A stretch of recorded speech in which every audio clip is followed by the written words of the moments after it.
Hi everybody, it's Trevor here for another episode of Trevor's Travels as we're staying at this iconic hotel, the Ambassador Hotel in Tulsa, and we're going to have a big day going to see the Woodie Guthrie Museum, the father of folk music, and the Bob Dylan Center, where his archives are situated. So we're going to have a lot of fun. It's a beautiful morning, it's a beautiful day, it's a beautiful world, it's a beautiful life.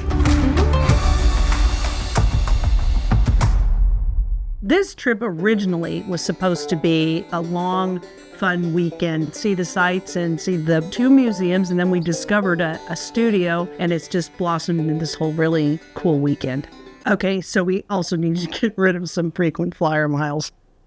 This, you guys, this is what America needs right here. What do you want to prove? We land at Reconciliation, I think it's Reconciliation Way, which to me was really a kind of a weirdly heartfelt moment. I thought, with everything that's going on in our nation, isn't that just a great word to start and continue our journey here in Tulsa? Museum's about to open. What? Can we get a couple pictures though before we go? This is a year one on. In front of the. No, one. Yeah. Floating kittens.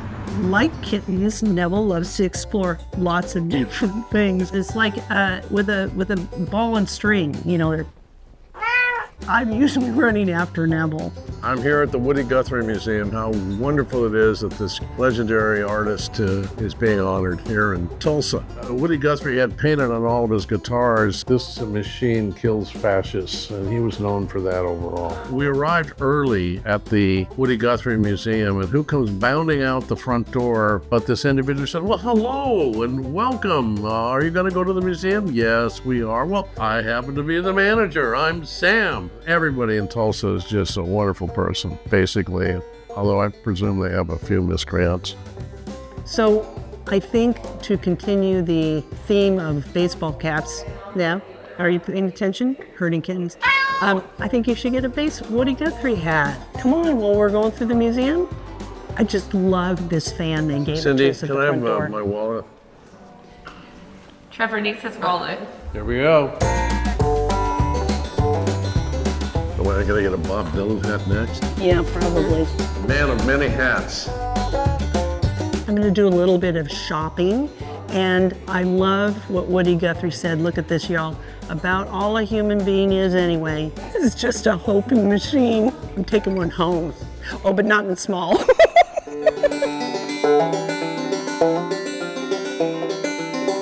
I've been aware of Woodie Guthrie since I was a child, and of course he had written so many important songs in our nation, if not the world's history. I thought I knew a lot about him, but I just knew a smidgen. He was a fascinating character, wild and free spirit, and they did a terrific job on this museum.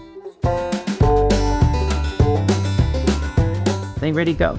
So Neville and I, Trevor, are at the Woodie Guthrie Museum, and we're doing a virtual reality of the Dust Bowl. It's fantastic. All right, wait. There's a man, oh my God.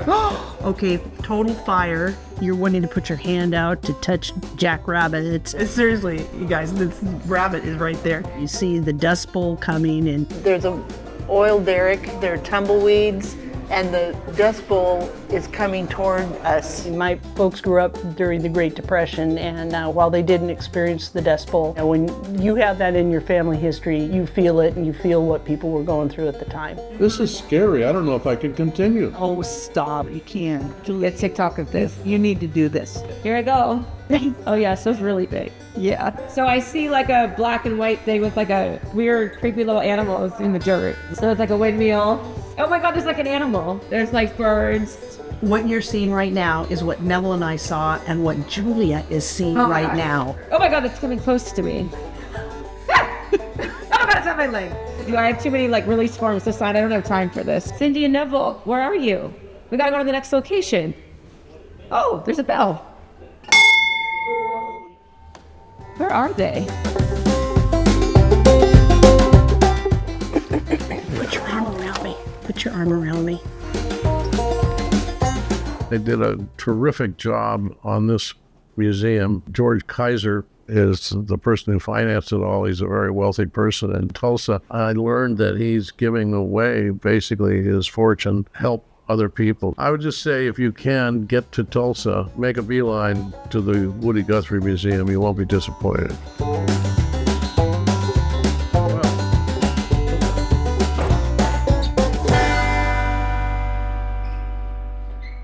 Well, here we are at the Bob Dylan Center in Tulsa, one of the all-time, if not the greatest singer-songwriters in world history.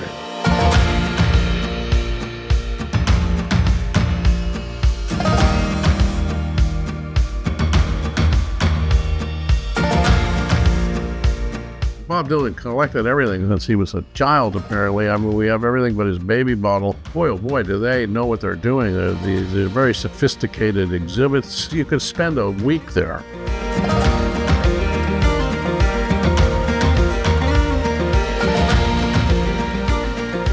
Well, Trevor, this has really been a joy having you and your family here. We have a few of these extra little VIP cards from the opening ceremonies. Unfortunately, you didn't make it, but at least hopefully it'll be a nice memento for you. I met Leah, and this is past for the opening night 3 or 4 years ago of the Bob Dylan Museum. When was the last time Bob Dylan was here? Technically never. 3 weeks before we opened here, actually, Bob was in town. He did not come by and talk to anybody, but he did go visit our minor league team, the Tulsa Drillers. Typical Bob. Typical Bob, absolutely. Bob Dylan has never visited his museum. The museum is there because he had seen the Woodie Guthrie Museum, and he said, I think I'd be happy to be in Tulsa, and so Mr. Kaiser has taken care of that, and I hope someday Bob comes. Okay, I gotta say, I'm so excited about this. I binge watched the entire season of Tulsa King, and at a certain point in Tulsa King, Sylvester Stallone is standing at the center of the universe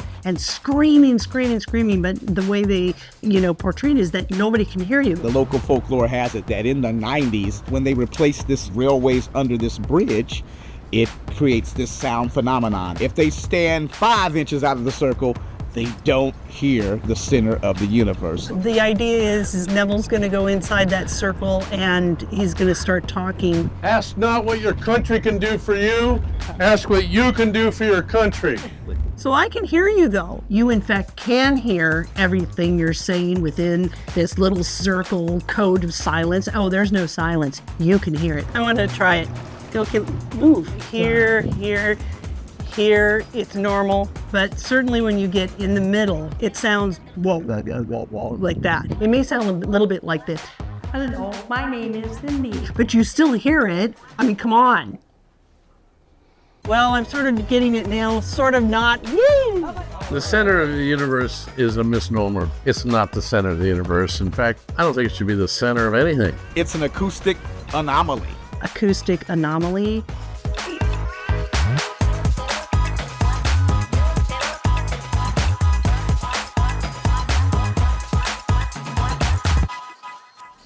We have just arrived at the church studio, the home of Leon Russell, and they're opening an hour early for us, which is just fantastic. I want to give a shout out to Ronnie of the studio, who has been so gracious to us.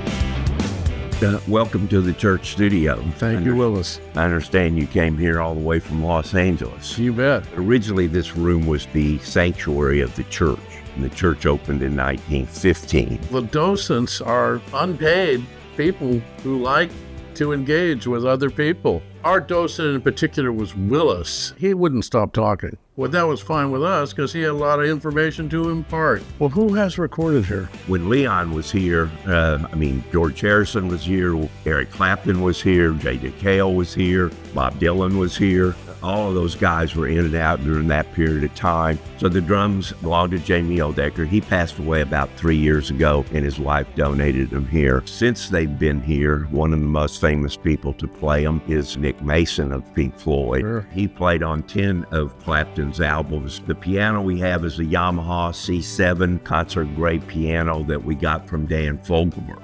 We also have 3 different kinds of electric pianos, circa 1970s. The larger brown piece of equipment there is a Hammond B3 organ. Teresa got that organ from Daniel Lanois, and Daniel Lanois produced all of U2's records. Sure. Trevor, this is the control room. We can do everything here from digital to analog. This particular board here is a Neve. Neve is kind of your Rolls Royce of analog boards. These speakers are custom made up here. And if you ever listen to music in here through those speakers, nothing you have in your home will ever sound good again. Over here in this little nook, we have a 2-inch 24-track analog tape recorder. They don't make those anymore. There's a patch bay over there because we have 145 places within the studio that we can hook a microphone. And then when it's all finished, this is a 1/2-inch 2-track Apex tape recorder. Mix it down. Mix it down. Randall, as we left the control room, this is a work room. Then this is kind of a fun wall over here. When we have people in to perform, record, or if they happen to be in the Rock and Roll Hall of Fame and come through here, we ask them to sign the wall. Well, Trevor, you're a VIPer because most of the time when I give tours, we don't bring people in here because there's about $350,000 worth of microphones. I'm honored. We have microphones here that Aretha Franklin used, that Elton John used, that Air Supply used. We have vintage microphones. We have the latest microphones. And that's one of the reasons a lot of people want to come here and record. This bidet that is in here is lime green, which was a big color in the 70s, and that is the bidet that Leon had in this room. People in Oklahoma had never seen one, didn't know how they worked, so he'd get kind of a chuckle out of that. On the stairways from this floor down to where the bar is, there is some graphics on the wall that say going down, going down, going down, and that's from a song that was written by Tom Nix. The doors that you're looking at are the original doors to the church. What kind of peepholes they used to see who wanted to get into the building. And those peepholes are actually portholes off a Chris Craft boat, and they are the original portholes that Leon had in his doors. All right, Trevor, we're moving into our green room area. The main attraction in this room is this table, which is made out of Oklahoma red cedar, and it contains the top 20 albums of 1972. The significance of 1972 is that's the year that Leon bought the church studio.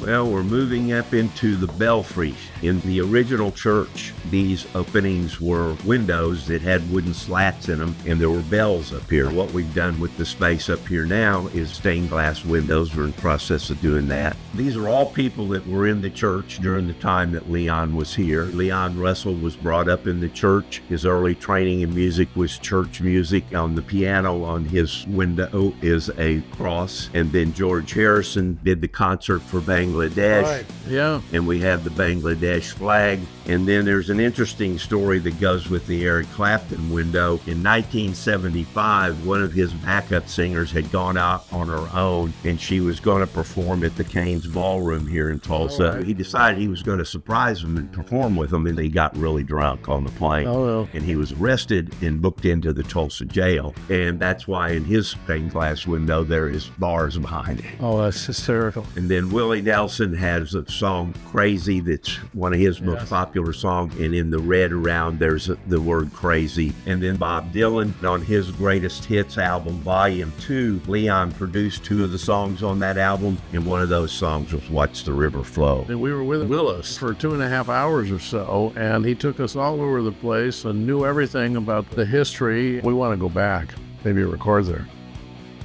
We were fortunate in our extraordinary tour of the church studios to, at the end of it, meet the owner and creator, if you will. It really started with Leon Russell. I'm from Tulsa. Leon was from Oklahoma. I started collecting Leon Russell music and memorabilia as a kid. Before I knew it, I had this 5,000-piece collection. Acquiring the church was an impulse purchase. It was a little bit run down. It was pretty dilapidated. Really disappointed at the shape it was in, and I thought, you know what, this would be so amazing to buy it, fix it up. The 70s is really important because it was Leon Russell when he was the #1 touring artist in America, came back to his hometown of Tulsa, Oklahoma, bought this old building and turned it into this magnificent recording studio. So learning that this is where Tom Petty and the Heartbreakers got their start. So many people that recorded here, like Jimmy Buffett and Willie Nelson and Eric Clapton in Kansas and Stevie Wonder. And the favorite thing for me is learning all of those things, honoring that legacy,